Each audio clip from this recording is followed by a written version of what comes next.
Hello friends, this is SP Singh and welcome to smarter everyday. प्यारे दोस्तों, बात करेंगे बीएड सेमेस्टर फर्स्ट के अकॉर्डिंग जो फर्स्ट पेपर है आपका शिक्षा के दार्शनिक परिप्रेक्ष्य या शिक्षा के दार्शनिक एवं समाजशास्त्रीय परिप्रेक्ष्य। उसमें यूनिट फर्स्ट में चैप्टर सेकंड है आपका शिक्षा के अभिकरण। आप चाहे लखनऊ यूनिवर्सिटी से हो या कानपुर से हो, आपके पेपर फर्स्ट में सेकंड चैप्टर में आपको देखने को मिलेगा शिक्षा के अभिकरण। ठीक है, दोनों ही यूनिवर्सिटी में सेकंड चैप्टर है ये। ओके, बाकी आप पूरे भारत में किसी भी यूनिवर्सिटी से देख रहे हो, आपके यहाँ ये टॉपिक डेफिनेटली होगा, आप स्टडी कर सकते हैं। ठीक है, किसी भी यूनिवर्सिटी के लिए टॉपिक अगर सेम है तो कंटेंट सेम ही रहता है, कंटेंट में कोई बदलाव नहीं होता है। बहुत ही आसान भाषा में इसको समझते हुए चलेंगे, कोशिश करेंगे पूरे चैप्टर को खत्म करने की। ठीक है, शिक्षा के अभिकरण में आपका परिवार, विद्यालय, समाज, ये सभी इसमें आ जाते हैं। बहुत ही आसान भाषा में अगर आप एक बार समझ लेंगे तो दोबारा आपको पढ़ने की आवश्यकता इसको नहीं पड़ेगी। और बीएड फर्स्ट सेमेस्टर के हम पीडीएफ नोट्स भी प्रोवाइड कराते हैं, वो आप हमें इस नंबर पर मैसेज करके जानकारी ले सकते हैं। ठीक है, कंप्लीट नोट्स रहेंगे 9628182649। हमारे नोट्स लेने के बाद आपको बाहर से कुछ भी पढ़ने की आवश्यकता नहीं होती है। शिक्षा के अभिकरण, इंग्लिश में इसको एजेंसीज ऑफ एजुकेशन कहा जाता है। क्या कहा जाता है? Agencies of education. ठीक है डियर फ्रेंड, अगर एक बड़े स्तर पर बात की जाए, एक व्यापक अर्थ में बात की जाए, तो संपूर्ण वातावरण व्यक्ति की शिक्षा का साधन है। आप ये बात मानते हैं? माननी पड़ेगी आपको कि संपूर्ण वातावरण, होल एटमॉस्फेयर हमें कुछ ना कुछ शिक्षा जरूर देता है। हमें पूरे वातावरण से सीखने को मिलता है, यानी कि पूरा पर्यावरण ही हमारी शिक्षा का साधन है। पर इस वातावरण में कुछ तत्व ज्यादा इंपॉर्टेंट है। वैसे तो पूरा पर्यावरण, पूरा वातावरण हमको सिखाता है, लेकिन कुछ चीजें ज्यादा इंपॉर्टेंट हैं। जैसे कि आपका घर हो गया, है ना। घर से हमें प्रथम गुरु ही माता है हमारी, है ना। तो सबसे पहले हमें जो घर है वही बच्चे को शिक्षा देता है। दूसरा, घर से निकलने के बाद हम शिक्षा लेने के लिए पहुंचते हैं कहाँ? विद्यालय पहुंचते हैं। या अगर हम बात करें, आपका चर्च हो गया, आपके प्रेस हो गया, व्यवसाय हो गया, सार्वजनिक जीवन हमारा जो होता है, मनोरंजन और जो भी हमारे प्रिय कार्य होते हैं, ये सभी शिक्षा के साधन के अंतर्गत आते हैं। ठीक है, बात इतनी क्लियर हो गई। अब हम बढ़ेंगे आगे। शिक्षा के अभिकरणों का क्या अर्थ होता है? देखिए, अभिकरण या साधन बात एक ही है। ये जो आप ऊपर पढ़ रहे हैं ना, शिक्षा के अभिकरण, ये यहाँ पे आप ये समझ लीजिए शिक्षा के साधन की बात करेंगे हम इस क्लास में। शिक्षा के साधन, वर्ड चेंज हो जाने से, शब्द चेंज हो जाने से हमारा थोड़ा हम ये समझ नहीं पाते ना कि किस बारे में बात हो रही है। कई बार वर्ड्स को हम नहीं समझ पाते हैं, तो वर्ड्स का अर्थ समझना आवश्यक है। अभिकरण या साधन अंग्रेजी शब्द एजेंसी का हिंदी रूपांतरण है। कहने का मतलब है, अभिकरण को इंग्लिश में एजेंसी कहते हैं। हालांकि पता सबको होता है, लेकिन जब ये लाइन आप एग्जाम में लिख देंगे तो एक तो आपकी एक लाइन बढ़ जाती है, सटीक लाइन बढ़ जाती है। ठीक है, और देखने में भी ठीक लगता है। एजेंसी का अर्थ है एजेंट का काम। एजेंसी का क्या अर्थ है? एजेंट का काम। एजेंट से हमारा अभिप्राय उस व्यक्ति या वस्तु से होता है जो कोई कार्य करता है या प्रभाव डालता है। ठीक है, अभी ये जो हमारा एजेंट होता है उसका मतलब क्या होता है? उस व्यक्ति या वस्तु से होता है जो कोई कार्य करता है, अगर काम नहीं कर रहा है लेकिन उसका भी उस कार्य पर कोई ना कोई प्रभाव अवश्य पड़ रहा होता है। अतः शिक्षा के अभिकरण वे तत्व, कारण, स्थान या संस्थाएं हैं जो बालक पर शैक्षिक प्रभाव डालते हैं। ठीक है, शिक्षा के जो साधन होते हैं वो वे तत्व होते हैं जो कारण, स्थान या संस्थाएं होती हैं जो शैक्षिक प्रभाव डालती हैं बालक पर। बी.डी. भाटिया के अकॉर्डिंग समाज ने शिक्षा के कार्यों को करने के लिए अनेक विशिष्ट संस्थाओं का विकास किया। समाज ने शिक्षा के कार्यों को करने के लिए क्या किया? अनेक विशेष संस्थाओं का विकास किया। इन्हीं संस्थाओं को शिक्षा के अभिकरण कहा जाता है। बात क्लियर हुई, आगे बढ़ते हैं। शिक्षा के अभिकरणों का वर्गीकरण है। इस वर्गीकरण को हम समझते हैं। देखिए, औपचारिक साधन में कौन कौन आते हैं? अनौपचारिक में कौन कौन आते हैं, व्यावसायिक साधन में कौन कौन आते हैं, अव्यावसायिक साधन में शिक्षा के कौन कौन से साधन आते हैं, इनको समझते हुए चलेंगे। देखिएगा जो औपचारिक, चलो पहले हम इसको समझते हैं, शिक्षा के सक्रिय और निष्क्रिय साधन को। शिक्षा के सक्रिय अभिकरणों में घर या परिवार, धार्मिक संस्थाएं, समाज, राज्य, क्लब, समाज कल्याण केंद्र आदि, ये सभी शिक्षा के सक्रिय अभिकरण हैं। इनमें शिक्षा देने वाले और शिक्षा प्राप्त करने वाले में प्रत्यक्ष क्रिया प्रतिक्रिया होती है। कहने का मतलब है जहां पर शिक्षा ग्रहण करने वाले और शिक्षा देने वाले के बीच प्रत्यक्ष क्रिया प्रतिक्रिया होती है, वे शिक्षा के सक्रिय साधन के अंतर्गत आते हैं। और आगे बात करेंगे निष्क्रिय साधन किससे कहते हैं। शिक्षा के निष्क्रिय साधन में एक पक्ष सक्रिय होता है और दूसरा निष्क्रिय होता है, जैसे समाचार पत्र हो गया, सिनेमा हो गया। आप अगर देख रहे हैं सामने बैठ करके या सामने वाला है, वहां पे प्रत्यक्ष रूप से क्रिया प्रतिक्रिया नहीं होगी, ठीक है। टेलीविजन हो गया, रेडियो हो गया, प्रेस हो गया, यहाँ ये सब क्या है, ये सब निष्क्रिय साधन है। इनसे हम क्वेश्चन नहीं पूछ सकते, तर्क वितर्क नहीं कर सकते इनके साथ, इसलिए ये निष्क्रिय साधन है। ठीक है, बात क्लियर हुई। अब शिक्षा के कुछ व्यावसायिक और अव्यावसायिक साधन होते हैं। देखिएगा व्यावसायिक साधन वे होते हैं जो प्रत्यक्ष अथवा अप्रत्यक्ष रूप से व्यक्ति का ज्ञान वर्धन करते हैं। व्यावसायिक साधन वे होते हैं जो या तो जाने में या अनजाने में व्यक्ति के ज्ञान में वर्धन करते हैं, व्यक्ति का ज्ञान बढ़ाने का काम करते हैं। साथ ही वे व्यक्ति के आचरण को प्रभावित करते हैं। साथ ही क्या करते हैं, व्यक्ति के आचरण को भी प्रभावित करने का काम करते हैं। इनका प्रयोग व्यावसायिक दृष्टि से किया जाता है। व्यावसायिक साधनों में आपके कौन कौन आते हैं, रेडियो, टेलीविज़न, फिल्म हो गई और आपका पत्र पत्रिकाएं हो गई और नाटक हो गया, ठीक है, आदि को स्थान प्रदान किया गया है व्यावसायिक साधन में। ठीक है, अच्छा अब अव्यावसायिक साधन में कौन कौन आते हैं। देखिएगा यहाँ पे व्यावसायिक में आपने ये समझा जो प्रत्यक्ष और अप्रत्यक्ष रूप से व्यक्ति का ज्ञान वर्धन करते हैं। यहाँ पे अव्यावसायिक साधन वे हैं जिनका उद्देश्य न किसी व्यवसाय को बढ़ाना होता है और न ही इनका शिक्षा के लिए आयोजन किया जाता है। इनका प्रयोग समाज सेवा की दृष्टि से किया जाता है। अव्यावसायिक साधन का प्रयोग किस लिए किया जाता है, समाज सेवा की दृष्टि से। इनमें खेल क्लब, समाज कल्याण केंद्र, प्रौढ़ शिक्षा के केंद्र, स्काउटिंग, युवा संगठन, ये सभी शिक्षा के अव्यावसायिक साधन के अंतर्गत आते हैं। तो ये आपने पॉइंट समझ लिया। अब देखिए शिक्षा के औपचारिक और अनौपचारिक साधन कौन कौन होते हैं। शिक्षा के औपचारिक साधन एक निश्चित योजना के अनुसार होते हैं। जो औपचारिक साधन होते हैं वो निश्चित योजना के अनुसार होते हैं, जैसे कि आपका, चलो अभी उदाहरण बाद में समझते हैं। निश्चित योजना के अनुसार इनके नियम भी निश्चित होते हैं। इनकी देखभाल प्रशिक्षित व्यक्तियों के द्वारा की जाती है, वेल ट्रेंड व्यक्तियों के द्वारा की जाती है। इसके अंतर्गत जैसे आपका स्कूल हो गया, कॉलेज हो गया, है ना, स्कूल कॉलेज, पुस्तकालय, अजायब घर, चित्र भवन, पुस्तकें, ये सभी चीज़ें हमारी क्या है, शिक्षा के औपचारिक साधन के अंतर्गत आती हैं।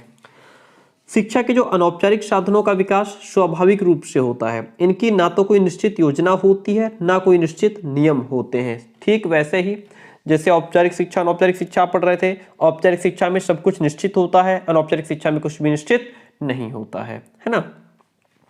इसके अंतर्गत जैसे परिवार, धर्म हो गया, समाज हो गया, राज्य हो गया, रेडियो हो गया, समाचार पत्र, खेल के मैदान, दल, गुट, युवक समूह आदि, ये सभी शिक्षा के अनौपचारिक साधन है, क्योंकि इनके लिए कोई नियम नहीं है, कोई निश्चित समय नहीं है, तो ये अनौपचारिक साधन हो गए।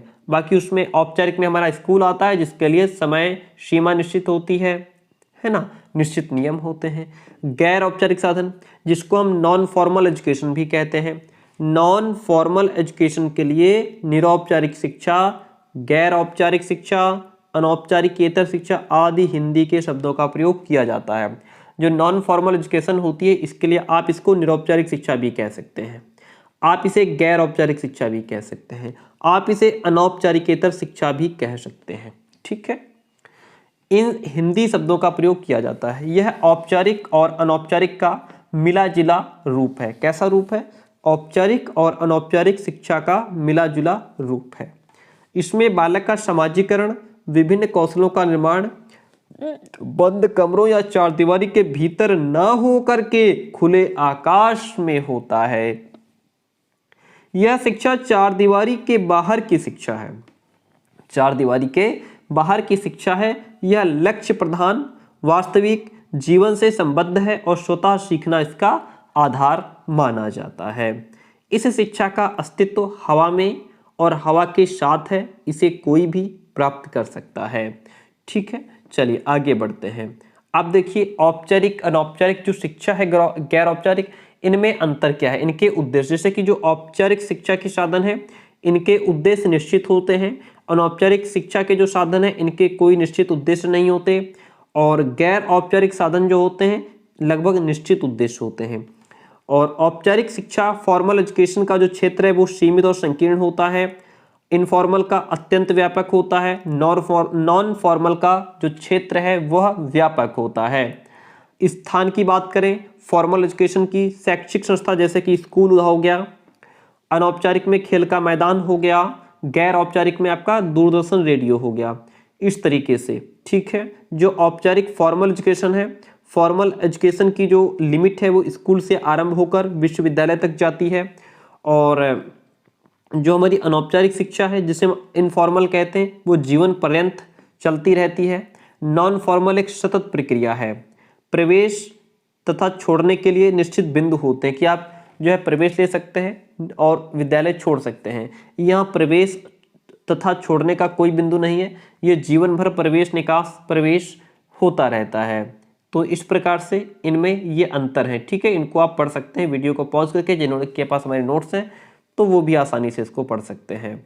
अब बात आती है परिवार का अर्थ क्या है, परिवार की परिभाषाएं क्या है, क्योंकि परिवार भी हमारी शिक्षा का साधन है। परिवार की परिभाषा समझते हैं, देखिएगा। चलिए थोड़ा सा जूम आउट करते हैं। जैसा कि परिवार की परिभाषा देखिएगा, मैकाइवर एवं पेज के अनुसार परिवार उस समूह का नाम है जिसमें स्त्री पुरुष का यौन संबंध पर्याप्त निश्चित हो और इनका साथ इतनी देर तक रहे जिससे संतान उत्पन्न हो जाए और पालन पोषण भी किया जाए, वही हमारा परिवार होता है।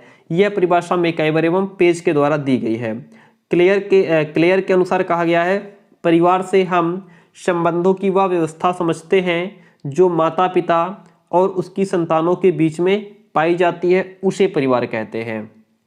देखिए, तो जो परिवार है हमारा वह अंतर क्रियाशील व्यक्तियों का समूह है। परिवार कैसा समूह है? परिवार अंतर क्रियाशील व्यक्तियों का एक समूह है। उनमें से प्रत्येक व्यक्ति की निश्चित भूमिका और उनका निश्चित एक स्तर होता है।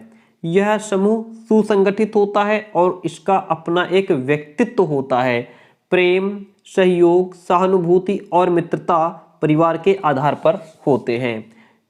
आगे बढ़ेंगे। अब देखिए, ये परिवार की परिभाषाएं हो गई और यह परिवार की विशेषताएं जिनको हम डिस्कस करते हैं। देखिए, सार्वभौमिकता, संसार का कोई समाज ऐसा नहीं है जहां परिवार किसी न किसी रूप में देखने को ना मिले या ना पाया जाता हो। परिवार एक सार्वभौमिक संस्था है, यह विश्व के कोने कोने में पाई जाती है। परिवार की दूसरी विशेषता यह है कि इसका आकार सीमित होता है। परिवार का एक सीमित आकार होता है और इसके सदस्यों की संख्या भी सीमित होती है। जिम्मेदारी की बात करें, यह इसकी तीसरी विशेषता है। अपने पारिवारिक संगठन में प्रत्येक व्यक्ति की अपनी एक पारिवारिक जिम्मेदारी होती है।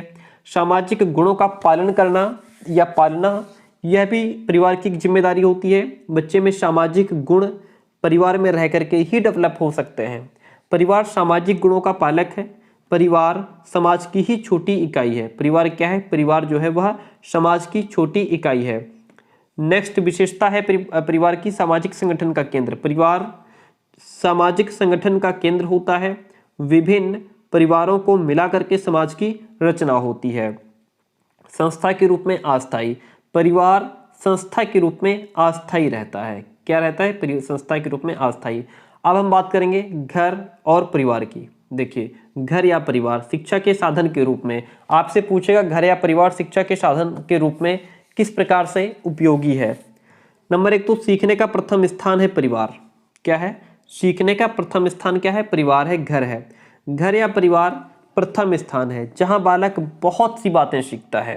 रेमोंट कहते हैं कि सामान्य रूप से घर ही वह स्थान है जहां बालक अपनी माँ से चलना, बोलना, मैं और तुम में अंतर करना और अपने चारों ओर की वस्तुओं के सभी गुणों को सीख पाता है। ऐसा रेमोंट कहते हैं कि जो परिवार है वही वह स्थान है जहाँ बालक अपनी माँ से ही चलना, फिरना, बोलना, उठना, बैठना सीखता है, नैतिक अनैतिक चीजें सीखता है, मैं तुम में अंतर करना सीखता है, अपने चारों ओर की वस्तुओं के सभी गुणों को सीख पाता है। वह घर परिवार होता है। दूसरों से अनुकूलन। बालक घर में ही दूसरों से अनुकूलन का पहला पाठ सीखता है। वह परिवार के विभिन्न सदस्यों को एक दूसरे से मेल रखते हुए देखता है और तब जाकर के वह उसी तरीके से समाज में भी अपने आप को समायोजित करता है। प्रेम की शिक्षा, एजुकेशन ऑफ लव। माँ द्वारा ही बालक को प्रेम की शिक्षा मिलती है कि हमें कैसे एक दूसरे के साथ प्रेम पूर्वक रहना है। माँ के अलावा परिवार के दूसरे सदस्य भी बालक को प्रेम की शिक्षा देते हैं, जिससे वह परिवार, समाज, देश और विश्व से प्रेम करना सीख पाता है। आदतों का निर्माण कहाँ होता है? घर परिवार से ही होता है। बालक में अच्छी या बुरी आदतें घर में ही पड़ती हैं। वो अपने परिवार के सदस्यों की कुछ आदतों को देखता है और अनजान में ही उन्हें ग्रहण कर लेता है। कहने का मतलब है जो परिवार में जिस प्रकार का माहौल होता है उस माहौल का हम पर प्रत्यक्ष या अप्रत्यक्ष रूप से प्रभाव अवश्य पड़ता है। अगर हमारे घर परिवार में धार्मिकता का माहौल है, पूजा पाठ, भगवान को याद किया जाता है, तो वो चीज़ें बच्चे के अंदर भी आ जाती हैं। और अगर लड़ाई झगड़ा क्लेश रहता है तो वो चीज़ें बच्चों के अंदर भी आ जाती हैं। तो इस प्रकार से जैसा घर का एटमॉस्फेयर होता है बालक भी उन चीज़ों को जाने अनजाने में प्रत्यक्ष अप्रत्यक्ष रूप से सीख लेता है। सामाजिक व्यवहार का आधार, बेसिस ऑफ सोशल बिहेवियर। बालक जो होता है वह परिवार के सामाजिक जीवन में जो अनुभव प्राप्त करता है वह सामाजिक व्यवहार का आधार होता है। जो भी एक्सपीरियंस, जो भी अनुभव वह परिवार से मिलता है सामाजिक जीवन में, उन चीज़ों को वो आधार बनाता है जिसके बेस पे वो अपनी लाइफ को सर्वाइव करता है। नैतिक और सामाजिक प्रशिक्षण कहाँ से मिलता है? मोरल एंड सोशल ट्रेनिंग उसको घर या परिवार ही देता है। परिवार नैतिक और सामाजिक प्रशिक्षण का सबसे मुख्य स्थान है। पहले बच्चा भाषा सीखता है, फिर वह भाषा के माध्यम से नैतिक और सामाजिक नियमों को सीखता है, परिवार के तौर तरीके, व्यवहार और परंपराओं को अपनाता है। बड़ा होने के साथ वह सामाजिक प्रशिक्षण प्राप्त करता है। तो ये सब चीज़ें उसे नैतिक और सामाजिक प्रशिक्षण कौन देता है? घर या परिवार ही देता है। मानसिक और भावात्मक प्रवृत्ति का निर्माण कौन करता है? परिवार करता है। घर का वातावरण बालक में मानसिक और भावात्मक प्रवृत्ति का निर्माण करता है। आगे बढ़ते हैं। अब देखिए जो विद्यालय होता है वह भी शिक्षा के साधन के रूप में, कैसे शिक्षा का साधन है विद्यालय, इसको समझते हैं। विद्यालय का अर्थ क्या होता है? स्कूल शब्द की उत्पत्ति एक ग्रीक शब्द स्कूला से हुई है। ठीक है, इस शब्द का अर्थ है अवकाश यानी कि लेजर। आगे बढ़ते हैं। देखिए तो जो यहाँ पे विद्यालय है उसको हम किस में पढ़ रहे हैं? शिक्षा के साधन के रूप में। यद्यपि स्कूल का ये जो अर्थ है वो विचित्र सा लगता है कि अवकाश, विद्यालय का मतलब अवकाश होता है, लेजर, जैसा कि यहाँ पे लिखा हुआ इस शब्द का अर्थ है अवकाश यानी कि लेजर। परंतु यह वास्तविकता है कि प्राचीन यूनान में इन अवकाश के स्थानों को ही स्कूल के नाम से संबोधित किया जाता था। जो ये खाली स्थान होते थे, जो अवकाश का समय होता था, उसको स्कूल के नाम से पुकारा जाता था। उस युग में अवकाश काल को ही आत्मविकास समझा जाता था, जिसका अभ्यास अवकाश नामक निश्चित स्थान पर किया जाता था। ठीक है, अवकाश काल को ही आत्मविकास समझा जाता था और आत्मविकास, सेल्फ डेवलपमेंट का जो अभ्यास है, जो प्रैक्टिस है, वो कहाँ होती थी? इन अवकाश नामक निश्चित स्थानों पर ही की जाती थी। अवकाश शब्द का अर्थ है आत्मविकास अथवा शिक्षा। धीरे धीरे ये जो अवकाशालय थे वो ऐसे स्थान बन गए जहाँ पर शिक्षक किसी निश्चित योजना के अनुसार एक निश्चित पाठ्यक्रम को निश्चित समय के भीतर समाप्त करने लग गए।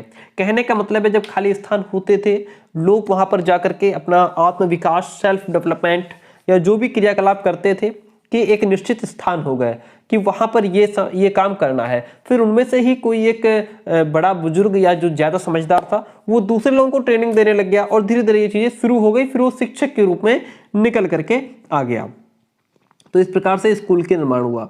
विद्यालय का शाब्दिक अर्थ है विद्या का आलय अर्थात विद्या का घर। वह स्थान जहाँ शिक्षा की व्यवस्था होती है वह हमारा विद्यालय कहलाता है। स्कूल की परिभाषा की बात करें, डेफिनेशन ऑफ स्कूल देखिए, जॉन डीवी कहते हैं स्कूल एक ऐसा विशिष्ट वातावरण है जहां बालक के वांछित विकास की दृष्टि से उसे विशिष्ट क्रियाओं और व्यवसायों की शिक्षा दी जाती है। रॉस कहते हैं स्कूल वे संस्थाएं हैं जिनको सभ्य मानव ने इस दृष्टि से स्थापित किया है कि समाज में सुव्यवस्थित और योग्य सदस्यता के लिए बालकों की तैयारी में सहायता मिल सके। योग्य सदस्य यानी कि बालक एक योग्य सदस्य बन सके। विद्यालय का महत्व और आवश्यकता क्या, importance and need of school, क्या महत्व रहा इसका, क्या आवश्यकता रही।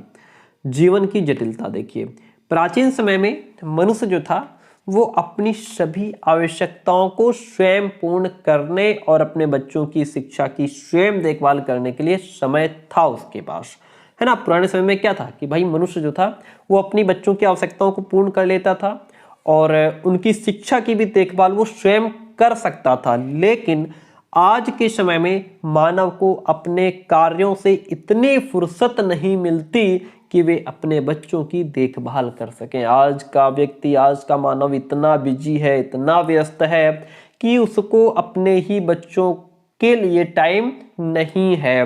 पढ़ाने की तो, शिक्षा देने की तो बात छोड़िए, 10 मिनट बैठने का टाइम नहीं है। इसलिए उसने यह कार्य विद्यालय को सौंप दिया कि आप ही हमारे बच्चे को सब कुछ सिखाओ। ये काम किसको सौंप दिया? विद्यालय को सौंप दिया। घर वह विश्व को जोड़ने वाली कड़ी विद्यालय ही है। विद्यालय में विभिन्न वर्णों और विभिन्न वर्गों और संप्रदायों के बालकों के संपर्क में आकर के उसका दृष्टिकोण विस्तृत होता है।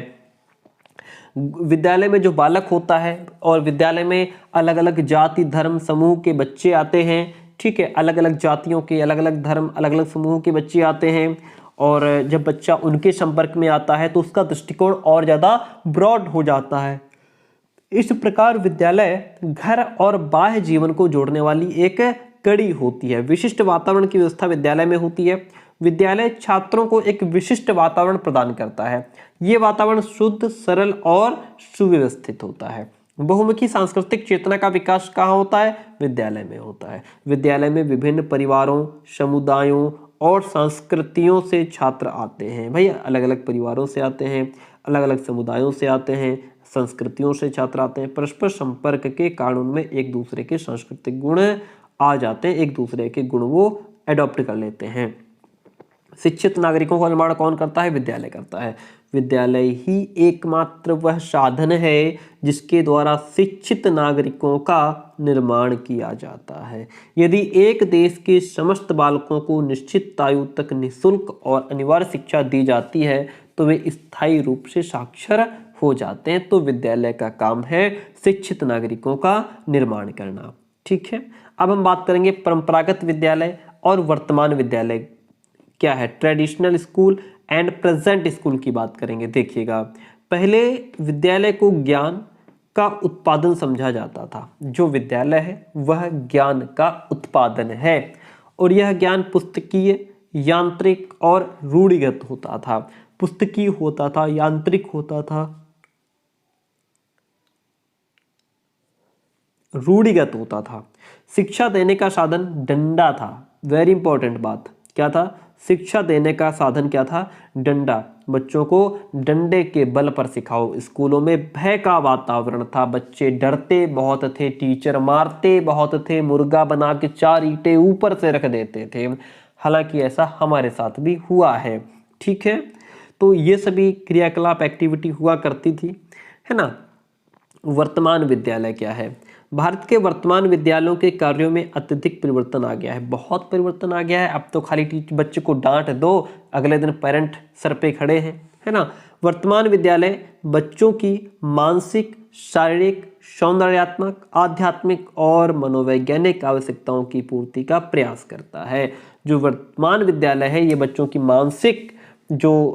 मानसिक आवश्यकता है उसकी पूर्ति, शारीरिक आवश्यकता की पूर्ति, सौंदर्यात्मक, आध्यात्मिक और मनोवैज्ञानिक आवश्यकताओं की पूर्ति करने का प्रयास करता है। अध्यापक मित्र, दार्शनिक और मार्गदर्शक का कार्य करता है। जो अध्यापक होता है ना, वह बच्चों के लिए एक मित्र है, एक दार्शनिक है, एक मार्गदर्शक है, पथ प्रदर्शक है, रास्ता दिखाने वाला है।